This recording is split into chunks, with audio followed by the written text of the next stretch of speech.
Now you might think that with additional coterie members, the game might get significantly easier because we have more muscle at our side.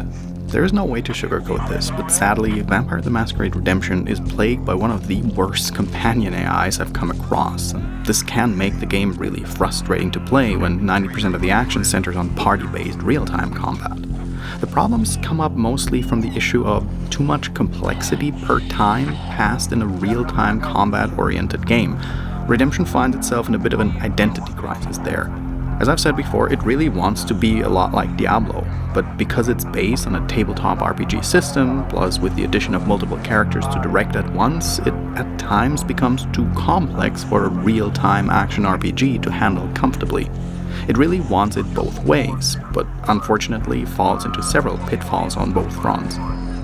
But similar to how its sister Bloodlines was and still is janky and cumbersome to play at times, there's a fantastic game in there if you know how to avoid the worst pitfalls. Vampire the Masquerade Redemption was released without neither a pause button nor a save function. In the original game, you were only allowed to save in your hideout and at very sparsely strewn save points. It made the game frustrating and punishing, and I've only learned recently that the patch version 1.1 delivered these features in hindsight, which was the developers acknowledging that the game had serious issues with balancing that made it unfair to engage with for new players. This patch is delivered with the digital releases on Steam and GOG, and it allows you to save the game at any time and pause combat at any time, pretty much how it's common in any possible real-time RPG like Baldur's Gate & Co.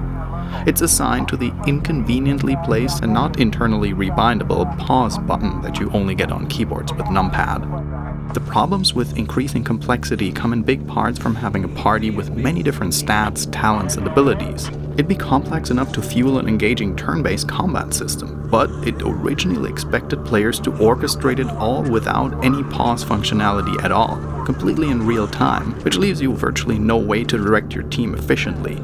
So the devs sought to solve this conundrum by giving your sidekicks autonomy over which spells they use and which enemies they attack, and oh boy. Your team members have various disciplines at their disposal, like buffs and debuffs, attack spells, healing, or things like turning into a wolf.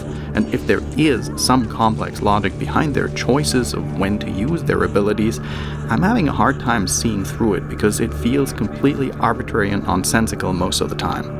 It's going to happen like clockwork that you find your coterie using some of their most expensive spells in completely pointless situations, like when there's only a single half-dead, low-level enemy left, and you'll end up having their blood pools drained for no reason all the goddamn time. Additionally, when you don't know how to keep them on a leash, your teammates start charging enemies at will, reliably storming off on their own and pulling new enemy mobs further away into the fray, often turning a simple, manageable encounter you plan to have with one or two opponents into all-out mayhem. It can be really nerve-grinding. So here's a few more tips that can help you keep a lid on things over time and avoid the worst frustrations. Controlling your party's whims in Redemption can be as much of a challenge as fighting the actual opponents, but a big part of it is learning the AI's weaknesses and how to counteract them, mostly by investing in the right items and attributes as well as being careful and methodical. First off, you can turn off the automatic use of disciplines and potions in the options menu, though I've found this to be not 100% reliable. Despite turning everything off, I still regularly have my party drain the blood pool. So my personal best approach for avoiding the exuberant cost of their whimsical use of disciplines is making it less costly as early as possible. If you invest your experience and skills like feeding early on, get it up to the highest level fast, you can always replenish your blood pool from enemies in dungeons. It's also an effective way of disabling and killing enemies without using too many resources. Also, invest in blood heal, because being able to always heal yourself at low blood cost will pay off big time in the long run. At the same time, spend a lot of your early money on discipline items. Rings and amulets that reduce the cost of casting spells drastically, and their effects stack. They are quite expensive, but if you are equipped with 2 rings and an amulet, even the most expensive disciplines won't make you want to guillotine your teammates in rage anymore for burning through their blood pool thoughtlessly.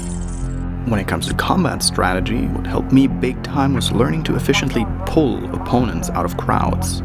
Turn off the little green lamp next to your teammate's portrait so they stop following you, turn combat behavior to passive, scout ahead and draw single or manageable groups of enemies toward you, and then lure them to your coterie and wait. Once the enemies are in range, switch to neutral or aggressive and gang up on them. With this strategy, you can patiently but relatively easily progress through the first half of the game until you've grown strong enough that the game's balancing eventually breaks in your favor. Because, yeah, there are many ways to get so powerful that redemption becomes an absolute cakewalk. The discipline Prison of Ice, for instance, which freezes your opponents in place and drastically increases your hit chance for the time, is absolutely and completely OP as fuck. If you level this discipline moderately high for just one character in your coterie, especially the second half of the game will feel almost disappointingly easy, which I've honestly never felt too bad about, because Kristoff is a 1,000-year-old vampire by then, and they are supposed to be beyond good and evil compared to the powers of young neonates. So one more thing, if you should ever find yourself in need of more experience points, well, enemies in this game don't respawn per se, but if you have a character with the Awakened discipline, which you unlock by learning at least one level in each of the common disciplines, you can resurrect fallen enemies, slay them again, and gain the entire XP reward once more. Rinse, repeat, grind what you need. It ain't no cheat. I even recommend not getting this skill to a high level, because the lower the level, the less life energy you resurrect them with. Vampire the Masquerade Redemption is a game whose systems are often unbalanced and unpolished to the detriment of the players. When a game throws stones in your way like this, it is only fair in my book to exploit its systems to make it work for you in return. And I can say, similar to the issues I initially had with the opening segment, once I understood is more ideally played, how to, and especially how not to behave, it suddenly became almost difficult to retrace the old style of play that would reliably lead me into frustrating and punishing situations. It's a lot about chaos management. Now, I mostly play with the party set to neutral aggression, while pulling single or small groups of enemies out of the throng and draw them away far enough so my buddies are unlikely to storm off into our collective doom.